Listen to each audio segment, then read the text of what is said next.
Broadcasting live from the Business RadioX studios in Phoenix, Arizona, it's time for Phoenix Business Radio, spotlighting the city's best businesses and the people who lead them.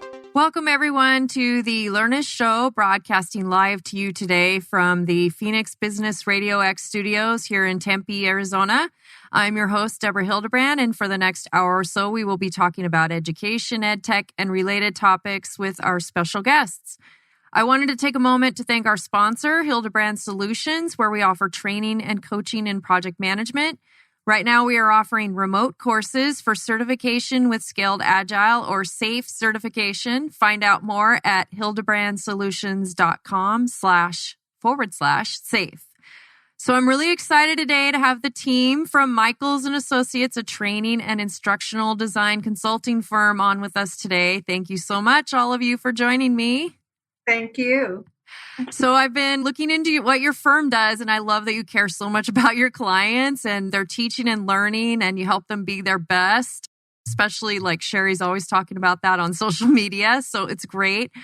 So let's start out with Sherry Michaels. Tell us about yourself, your background, and why you started Michaels & Associates. Hi, and thank you for having us. We really appreciate the time. Yeah, I have been in the business about 35 years. And 22 of those years has been starting up Michaels & Associates and giving it some depth and breadth as we went along. And let's see, we've been doing live instruction, e-learning, blended learning especially, and all kinds of solutions having to do with learning and having to do with making corporations and nonprofits better. So that's what we do. Great. And Hilary Buchholz is the media director, right? All about media and marketing, things that none of us know how to do, but we all try to do, right? So tell us about yourself, your background, and how you came to Michaels & Associates. Yeah. So I had gone to school for kind of computer animation and got out and realized I wasn't going to have a whole lot, at the time when I got out of school, I wasn't going to have a whole lot of control over sort of the creative process. If you wanted to be in computer animation at that time, you're usually in a big firm and working on just a tiny portion of a project. And so I sort of transitioned into the learning space. I worked for a different e-learning company for quite a while, and they ended up closing. They went through a merger and closed their Scottsdale office, and I got laid off at that point and decided to go freelance. And then through just kind of mutual acquaintances, got hooked up with Sherry and her husband, Fred, and I did an interview with them, and we just hit it off, and I've been with them since over 15 years now. Wow. So, yeah. Wow, that's great. That's a long time. Yeah. That's great. And then we have Jean Reith, who is the senior instructional designer. So tell us about yourself, your background, and how you came to Michaels & Associates.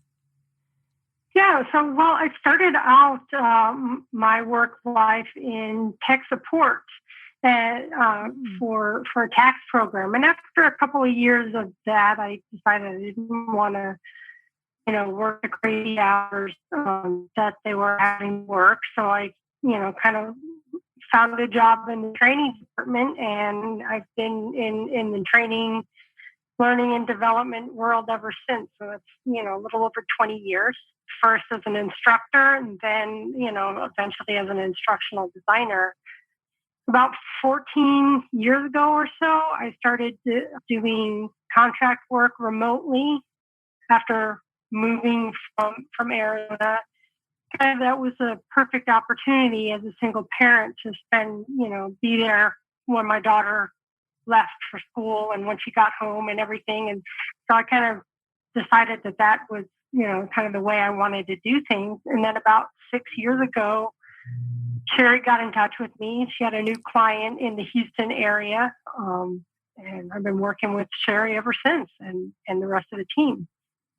That's great. I have so many people who start out working in the training department, and we'll talk about that too, right? They just kind of get thrown into it, and then they become instructional designers or, or media people for e-learning. So that's great. So, like I said, I'm really excited to have you guys on today because I love what you guys do. And it's super great to have the whole team here because, you guys all do different things, but it just makes a complete package for your clients that want to do any kind of learning development. So I love it. So let's get started. So what are the main services that Michaels and Associates offers? Well, primarily we offer solutions. So the solutions are e-learning or live instruction or blended learning. We can do pieces of the solution or we can do the entire depth and breadth of the solution. But what we're really usually trying to solve and what we are really effective at is those things that are performance gaps for companies where they're trying to roll out software, for instance. And end users, if it's new, end users typically have a problem with it. No. and programmers typically don't understand what the end users really do live with day to day. So what we do is heal that gap. And that's really healing the gap is really what we do. If there is a leadership gap, we find it and we heal it in some way. And that takes a little bit of creativity and a lot of bit of collaboration in order to do this smoothly and truly effectively for the client. Does that answer your question? Yeah. And I mean, I don't know if you guys know this, but my background, I have a lot of IT consulting and project management in my background. And you are right. That is a huge problem. And a lot of companies will leave the training up to the developers, right? And they have no idea what the users are going through, right? They just they think in terms of like coding and they don't think in terms of like the person doesn't know how to use it, right? So yeah, I get it. Anybody else? Yeah, and that's something. Go ahead, Jean. And that's something we really focus on is what is it that end learner needs.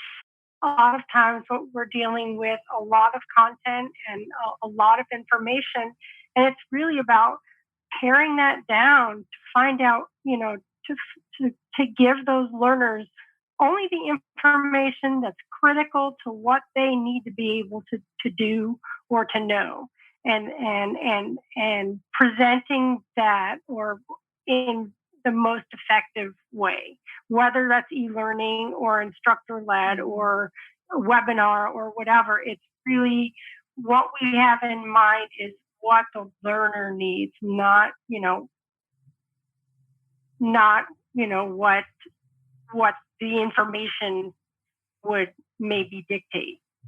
Yeah, a lot of times it'll if you're a developer, you're sort of thinking of the features and benefits of the program. So you're kind of going from, left to right and talking about all the things that this whatever program can do. You're not necessarily thinking of, well, how is that end user going to use it in their day-to-day life? And sometimes it'll be the company isn't necessarily thinking of how were we doing it before and what do we need to tell people to transition them over to how we're going to be doing it now in this new system. So there's a few gaps because yes, the program can probably do everything, but at the end of the day, even when you think of your own, like in Word, how much of those features do you actually use every day? You use, a set % of them, and that's what you do every day. And then you just need the help system in order to get to okay, this one time where I need to figure out how to do this complicated thing, well, I know where to go to find that information. So a lot of times it's just paring it down, figuring out what do they need to know and how were they doing it and how are they going to be doing it in the future. Yeah, I love that because, they're not going to use, I would say I use about 1% of Microsoft Word functionality, right? Any of the Microsoft products, I use about 1%. The iPhone, about 1%, right? We have no idea what that thing does, right? So yeah, that is a really great point. They don't need to know everything. They don't.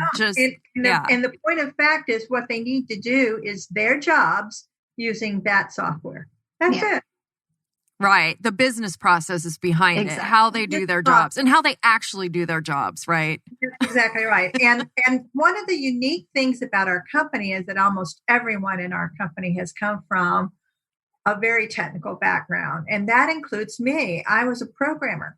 And I can tell you that as a programmer, as I sat and did requirements development, every person I talked to added to the features and functions to my software that I was to build, so that, 2,000 features and functions, and maybe only 2 are needed by this group of people. It mushrooms on the developers. It's not their fault. There's no fault here. It's just what is. Yeah, I've seen that too in project management. And that's what we try to manage. So it sounds like we do a lot of the same work, right? Yeah. So who are some of your clients and what you've done for them? Give us a couple examples. Well, we work with organizations that you probably know, like Taylor Morrison, Make-A-Wish, Cracker Barrel. That's just a subset. But we and for every one of them, we've done some form of, I like to call them interventions. There are people in the psychology field that are not too crazy about that term because it's not just really learning that we're doing. We're doing some change management. We are setting expectations for leadership training. We're doing a lot of things that have aspects, again, back to that healing nature of what we're trying to do.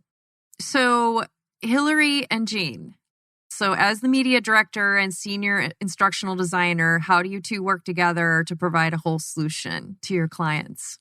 I think one of the really fun parts of working for Michaels & Associates is the fact that we collaborate from the very beginning to the very end of a project. So as soon as we have a new project or a potential project, everybody, so the media side and the instructional design side, get together and listen to that client talk about what they think their needs are, because we're all listening from our own perspective. So I'm listening from sort of a technical side, Jean's listening from the instructional side, and we're hearing the parts that are going to be important for us in our development.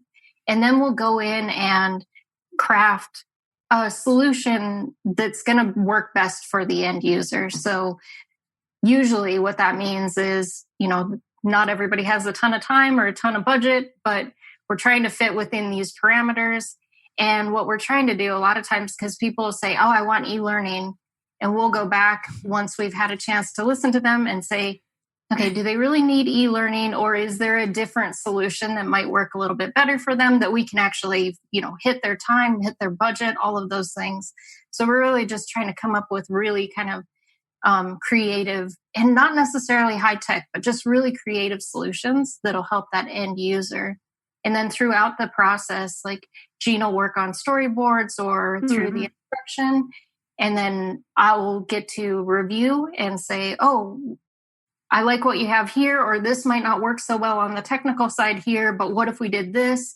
And then vice versa. Once I've started developing it, she'll get to go back and review the items that I develop and make sure that they've hit those instructional points. So it's really collaborative throughout the process. And I'm sorry, Jean, go ahead. And like Hilary said, it's really about determining what's the best solution for the client. Thinking about the instructional design piece, and the programming or the media piece. Do we need to have, a lot of narration? What are the parameters in terms of the technology piece? Do we have, for example, we've got clients that we're developing training for folks on the rig where they not have, the bandwidth to run, programs with a lot of video and things like that. So it's a matter of, putting our heads together and talking about what those parameters are and, coming up with that best solution for the learner and that's also going to meet, the business needs of the client. And balancing those. Yeah, and when they ask for e-learning, do they know what that means?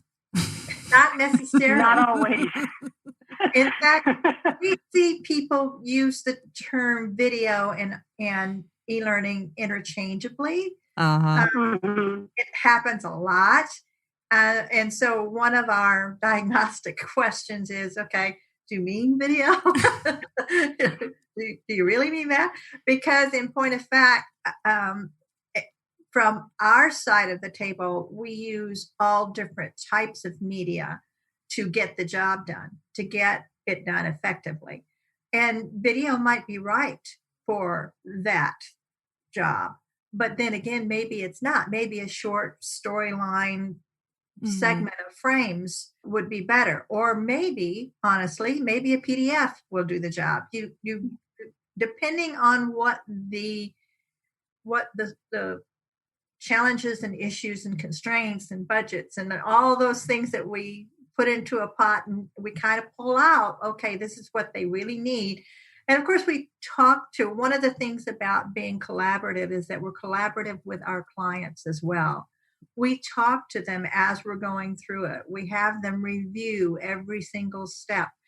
By the time we're done, we don't want our fingerprints on it. We want it to be their product. So in order to make sure that happens, they have feedback and input loops all built into the process all the way through. And that's a very collaborative effort to make that happen. So, sometimes it's video, sometimes it's online, sometimes it's live, whatever. I love that. And that's what I teach my project management students. So, you're just naturally doing it. And I have to tell them that's a best practice, right? Because, you could be on time, on budget with your project and deliver it, and they could be just totally unhappy with it. So I love that you really care about your client and their needs and what they really need, not what they think they need. So that's fantastic. And then talking them through it. I mean, it isn't a lot different than sitting with a very good physician and that physician talking you through what he thinks the diagnosis might be and making sure you understand and you being sure that you've asked all the right questions. It is exactly that process that makes sure that your outcomes are what you desired. Yeah, and you've been doing it for 35 years. And so you probably know the right questions to ask. And, you understand their needs and by the way they answer those questions. And so I think it's fantastic. Great. So you guys are very collaborative. You're very client focused. That's amazing. It's great.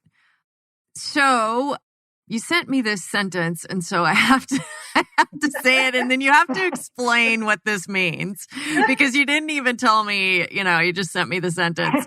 Okay, it is from 18 days in a swamp to 5 days anywhere in the world. Okay, so there's a story here. You need to tell me what it is. Yeah, so that's all about the time that Sherry sent me to Louisiana swamp in the middle of the summer to battle in the summer and the gators and the heat. So basically, this was a drilling company that had some new hire training, and they were flying folks into this location in Louisiana in the middle of the swamp, basically the middle of nowhere. And to sit through the training, it was basically 18 days that they spent there. The folks that were going to the training basically sat in the classroom most of the day and had policies, page upon page upon page of policies and procedures basically read to them off a PowerPoint slide. And they had these big, giant binders where they had all those policies and procedures written out. So, yeah. So basically what we were tasked with was, kind of taking that 18 days of training and streamlining it. And what we did was we made it more hands-on so that folks were doing things rather than just sitting there listening and reading to policies and procedures that didn't necessarily need to know. Keep in mind that a lot of these folks were new to the industry. They'd never been on a rig before. Some of them were more experienced and had been on, and so they were probably bored out of their mind because they knew a lot of this, material. Mm-hmm. So what we did was we made it more hands-on. We made it more focused on what those folks needed to know to keep them safe when they got on the rig to continue their training. So we put in a lot of activities, a lot of practice, a lot of discussion. We had videos so that they could see what life was like on the rig if they'd never been there before, what a bunk would look like, what the cafeteria was like, what it looked like to come in on a helicopter onto the rig. And in the end, we reduced that training to about 5 days because we took out a lot of the stuff that they didn't need to know at that point yet in their careers with this company that they would learn later on down the road. And we also designed it so that it could be delivered anywhere in the world. They didn't have to be at this location. They could be in a hotel room in Norway or something like that, and they could do the same training. We basically had this what do we call it? It was a kit that went out ahead of the trainers that had everything that they needed to run the training, whatever printed material they needed, whatever props they needed for demonstrations, whatever equipment they needed to do, safety equipment to do practices and things like that. So that's what that one's all about. Well, and that was a lot of fun. It was. And I think what I really liked about it, I think the favorite piece of this for me is that we flipped it. It was very focused on policies and procedures. Those poor, oh God, I can't even imagine. So we flipped it and we said, okay, policies and procedures are something that are reference materials. They're things that you do a nod to, you understand it, and you are referencing it. So we put those policies and procedures into PDFs. And then Hilary and her team built this beautiful portal where we set days 1 through 5 of the training on this almost a simulated rig. Which included the helicopter landing pad and the whole thing. We set up an area where you could see the bunkers, not the bunkers, but the bunks and the training room and the break room and all these things before they ever hit the rig. So they knew what they were going to walk into, which they hadn't really gotten any flavor for in that 18 days in the swamp. So it was really, it was one of my favorite. I think all of mine are favorites. Well, that sounds, do you guys actually shoot video and everything for that? Or was it existing video? Or is that something you do? So this one, the company had a video partner. So they had existing video, and then they also had some video that was being created for it. But generally what we do is partner either with our clients' video production teams, or we can recommend video production teams. Mm-hmm. But for the most part, we don't do our own video shoots. Okay, so you have providers that you can recommend and that you partner with. Okay, that's awesome. Yeah, that's just one of the most expensive things out there, right? For e-learning is to do the videos, right? Yeah, that is such a great story. Right. I love it. Yeah, I mean, that's always the biggest complaint when I go and do training. People are so afraid that it's just going to be this boring thing where I'm just going to read PowerPoints, for days on end, and policies and procedures. Oh my goodness, how boring is that? Yeah, and that's literally what it was. I mean, and not to knock the trainers, these guys were doing the best with what they had. They were folks that had a lot of experience in the industry, in the oil industry, and working on rigs. But training wasn't, that wasn't their primary career. Yeah. So they were, and then what kept happening was, a new policy or procedure would come out, or somebody would say, "Oh, we need to address this in new hire." So things kept getting added and added and added without ever taking anything away that maybe they realized they didn't need to cover anymore. So, that's how that, turned And in into fairness, 18 days. These policies and procedures were really mostly about safety. And the focus was really mostly about safety. In that 18 days, that focus sort of would get reinforced and then it would drop away, and it'd get reinforced and then it would drop away. Well, what we did was literally create kind of a virtual environment where it was consistently and constantly enforced that safety was the thing, because it was our job, in our view, to make sure those newbies going out on the rigs stayed safe and didn't lose an appendage of some sort in the process of being on the rig. That's hard work under demanding situations, and it was our job to be safe. Yeah, that's great. I love that story. Okay, so Sherry, how has 22, wow, in remote learning helped you develop creative problem-solving skills? What do the two have to do with each other?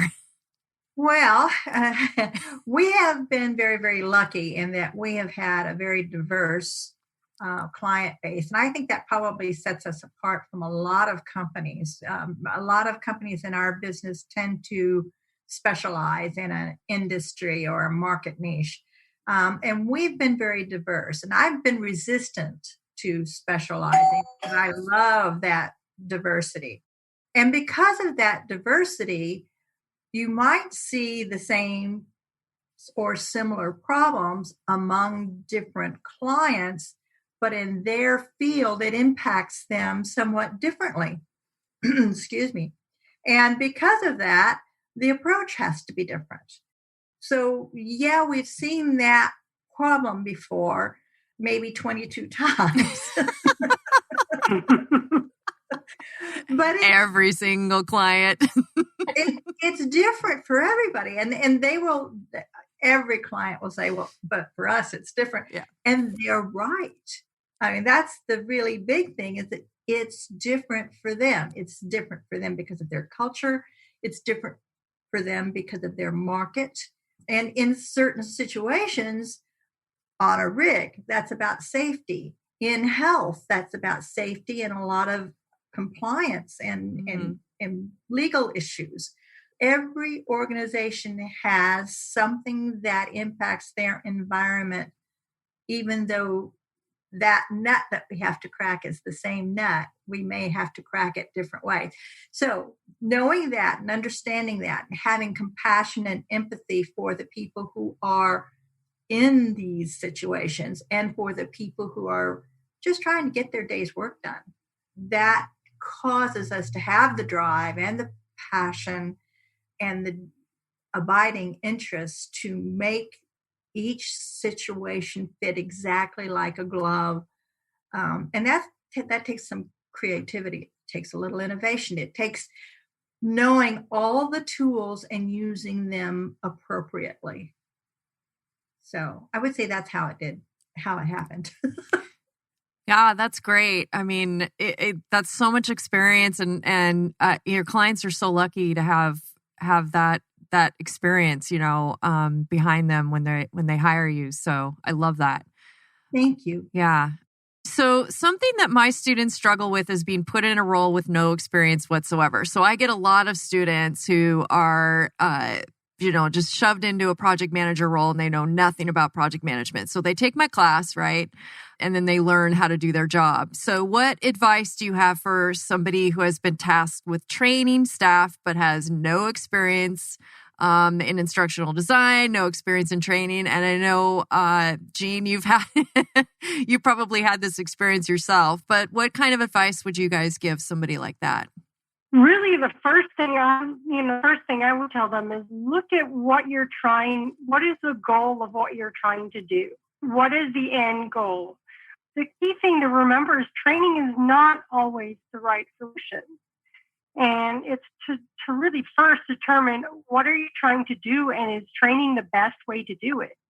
Sometimes it's just a communication. Sometimes there's something else getting in the way.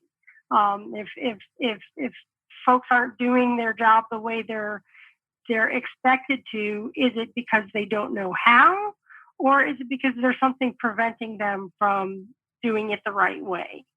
right? And the other thing is, once you determine that training is the right solution, again, going back to that goal and plan, what do you need to get to that goal, and not trying to take on too much at once, making it simple. It really, if you don't have a lot of experience in training, it's, what is a simple way that you can achieve that? If that means, classroom training, because, that's what you've got the resources for, and you've got folks that have experience with that, then that's the route to go. So really it's, how can you make it effective? Don't try to do, all the bells and whistles in a with an e-learning if you haven't got the experience, and if an instructor-led situation will do the job. Anything to add, ladies? Actually, I have trouble stumbling over my words right now, but because I get so excited. But what is actually also really important is to make sure you have a process to attacking the problem, and make sure that you know what those process steps are.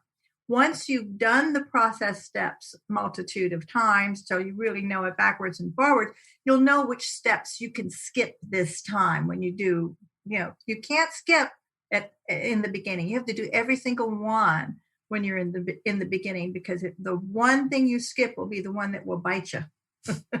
But as you get more senior in what you're doing, you'll know intuitively, experientially, what you can drop off in terms, and that's what we do. There are times when we don't stick to our standard process because our client has no time. Our client has to get something out, 8 months of training, and we have to get it done in 3 months. So, sometimes that happens. And you've got to know what you can skip safely in order to get that done. And that takes time. It takes experience. So do every single one, organized process, get yourself a good little spreadsheet, or learn how to use Microsoft Project. No. We hate it, but Yeah, I mean, it's really. Go ahead, Jean. So I would say it's really about the planning to make sure, what is it that you need, once you decide where you want to go, what you want to do. It's really the planning to make sure that you've got the time and the resources. If your boss tells you, it'd be really great if we could do an e-learning here, well, number one, do they mean the same thing by e-learning as you do? And number two is, do you have the time and the resource to go that route? So really knowing what resources you have at your disposal, and planning out, what your milestones are going to be, so that you can track. Because a lot of it is project management, so you can track your where you are. Are we on track to get this done or not? And that's really is the planning piece. I think too, looking at what do you have, because sometimes you're being tasked to do something that you've never done before, and you think you have nothing to go from. But if you really take a closer look, okay, what do we have at our disposal already that maybe we can, build upon, and that'll make it easier. And then starting with that plan that Jean's talking about, and really outlining out, okay, what is our end goal and how are we going to get there? So that kind of gives you some structure about how is this training going to work, or how is this solution going to work? Who are the people that I can lean on, whether it's just the content that I'm trying to pull out of their heads. Like, I might not know how to do XYZ, but I know Bob over in, this other department knows it backwards and forwards. So if I sit down with him for a half an hour, maybe I can grab some of that, his knowledge, and just kind of take some notes. And so really kind of taking a look at even though it may look like you have nothing, you probably have more than you think you do. So taking a look at that first, taking an inventory of it, and then creating a plan that you can actually accomplish, in the time that you need to get it done. And feedback loops in that plan. Yep. And put them, set aside some benchmarks where you can get those feedback loops in a solid way. Because one of the things we discovered about project management some 22 years ago was that part of managing projects is making sure you ensure that your constituents or clients are never having a crisis in confidence in you. So in order to stave off that crisis in confidence, you've got to show them what your progress is, get feedback on that progress, whether they like how it's going or not. That's what ensures that by the time you get to the end, you haven't had a total disaster. I love that. And the other piece from an instructional design perspective is making sure that you understand the audience, making sure you understand that learner. What is it that they really need, right? Because that's not always in line with sort of the bigger business goals, right? Oh, we need to, the business goal might be, your boss comes and he says, these guys need to know this. Well, how much of it do they really know? And we talked about this a little while ago, right? We can just do a big brain dump and just throw all this information at them, or we can pull out the pieces that are really critical. And that's the other thing is if there's not a lot of time, if there's not a lot of resources, it's really down to pulling out that critical information, identifying that critical information. And that's, from an instructional design standpoint, that's really key for me is understanding what that learner needs to help achieve that business goal. See, we all have different perspectives from our job roles. And that's the reason why we go at this as a team. I have a saying, and it's true. One of the things that's really tough for people who are they're the sole provider and they're the whole department in L&D. So I have a lot of compassion for those folks because they don't have people to sound off with and to bounce ideas off. There's no single solution that I myself came up with, or that Hilary herself came up with, or that Jean herself came up with, or that Patty came up with. We all come together and add and discard till we get something that really is the sum that is greater than the parts. And that's hugely important. And people who don't have that kind of environment really could use some mentoring and coaching and that kind of stuff not because they don't know what they're doing, but because they don't have people to sound things off with. Yeah, and you can't be an expert in everything. So, right. Yeah. Hilary comes at it from a graphical design or a user experience standpoint. That's hugely important in our business. Jean comes at it from true instructional integrity. And then I come at it from two points of view, if you will, from the project management view, but also from what is it that my client wants? The corporation, how are we getting aligned here? This is the way I look at it. So these multiple perspectives are really big. Yeah. Well, and the other thing too is, as a freelancer, I work with a lot of different companies, and what Michaels and Associates does differently from any other firm that I work with is when there is a potential project, Sherry, not from the very get-go, but from pretty early on, Sherry brings us all into the conversations with the client so that we all get to hear what it is that the client is trying to solve, what expectations that they have, And that's really important, that everybody on the team gets to hear that and gets to, sort of put that through their own filters. With other firms that I work with, I may get something, the agreement has already been made, the contract has already been signed, this is what we're giving them here, and work with it. And I have no background on what the problem is that they were really trying to solve.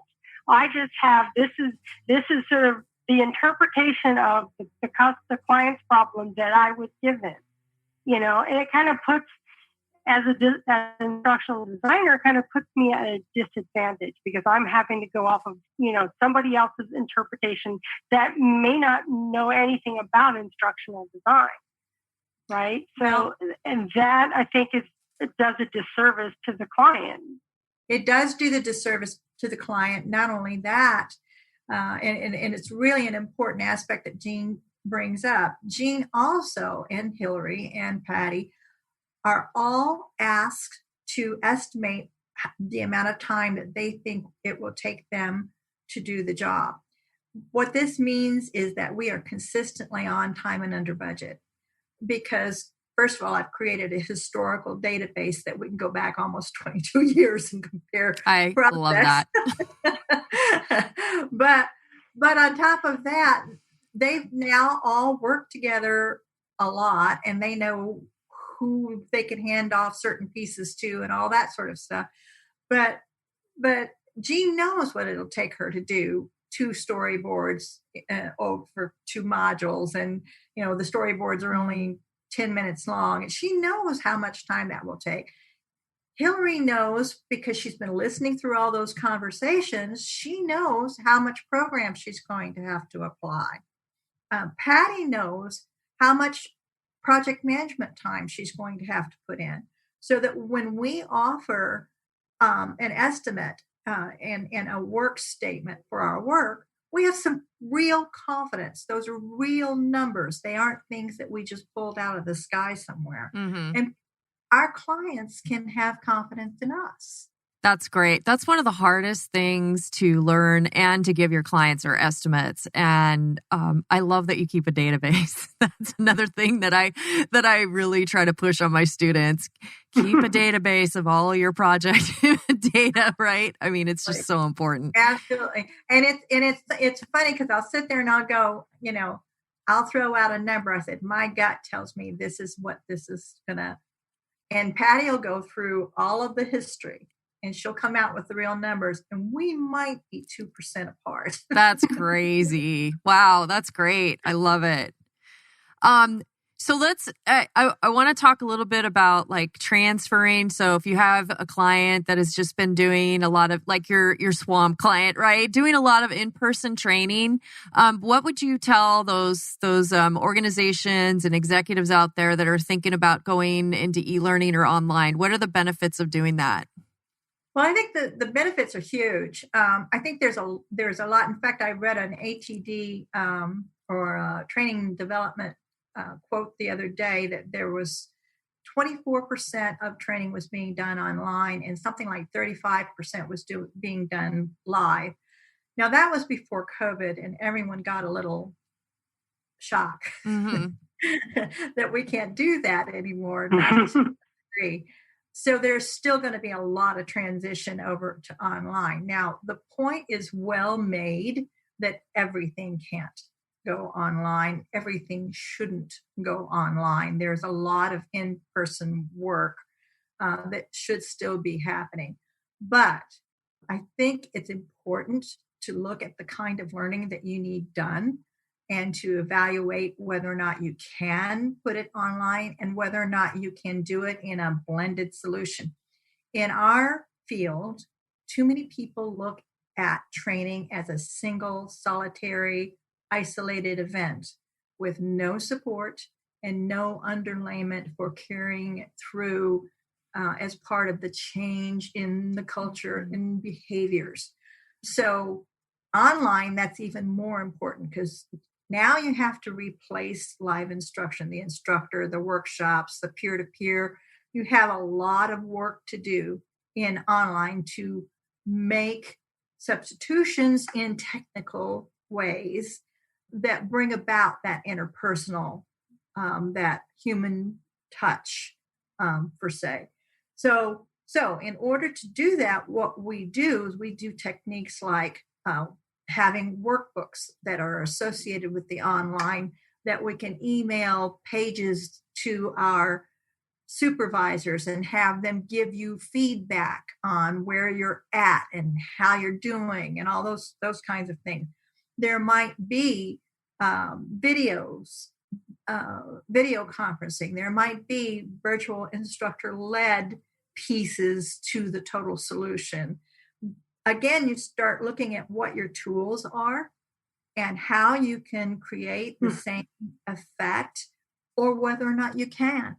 There are some environments you really can't.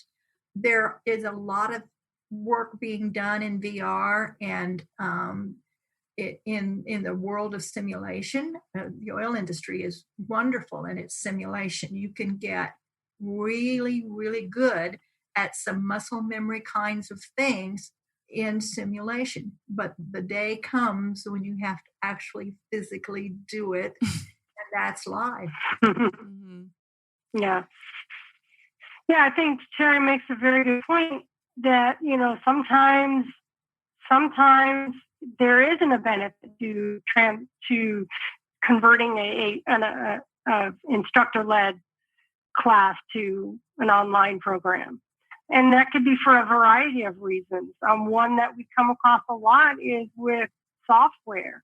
And to do software simulations in e-learning, it takes a lot of work.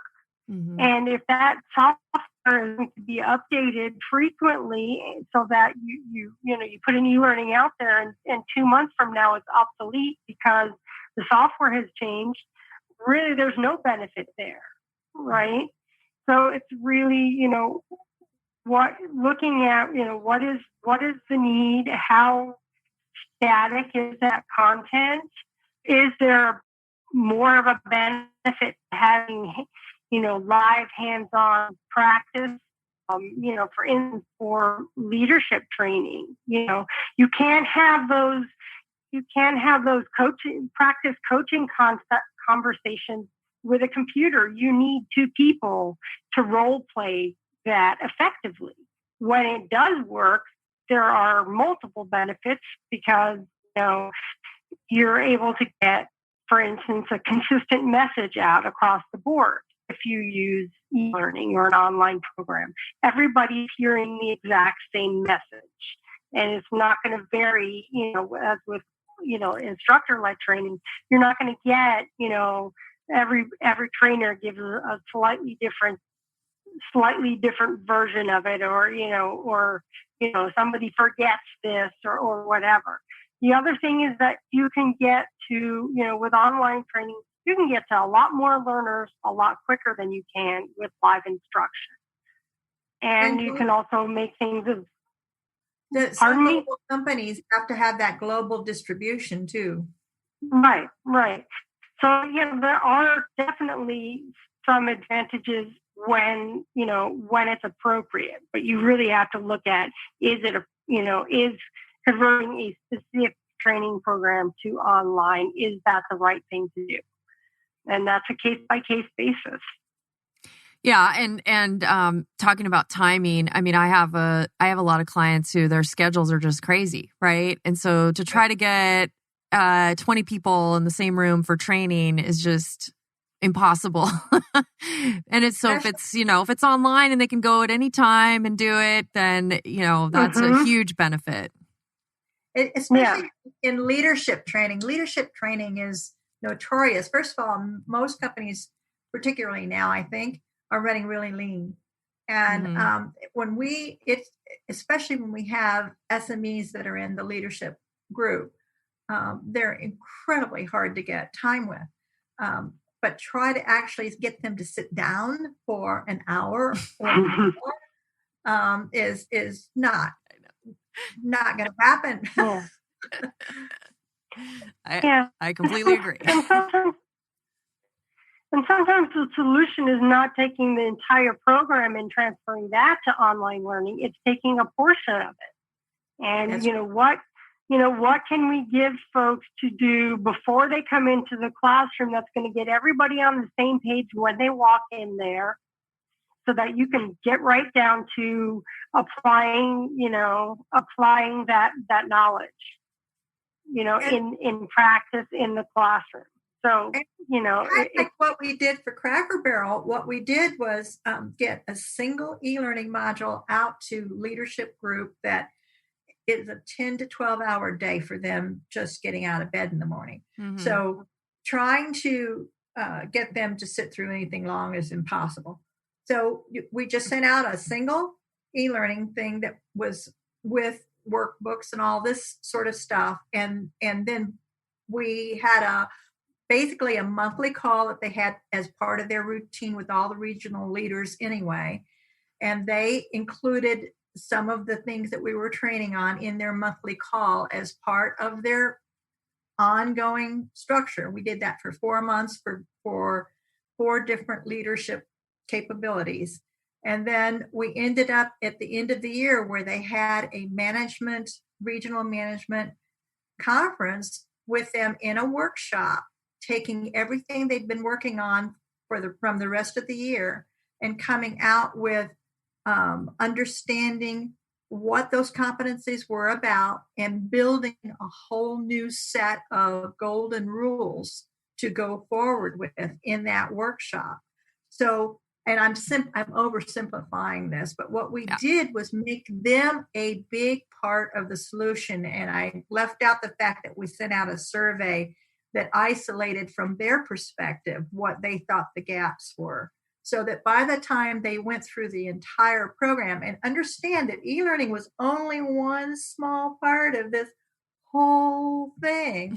And then also understand that in that intervention, they were always a part of the solution. It was their contribution to the change in their organization that really mattered. And so that when they went into that workshop, they were focused, they were ready to go, they were ready to do the work that needed to be done in the time that they had to do it in.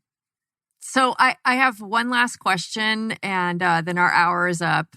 So how do you suggest, there's actually 2 questions here. If somebody doesn't have a large budget and they want to start a training program, how do they do that? Can they just put PowerPoint slides on SharePoint? Do they need an instructional designer? What's your advice for a company like that? Hilary and Gina and I talked about this particular question together, and it really was funny. Again, we had different perspectives, as you might imagine.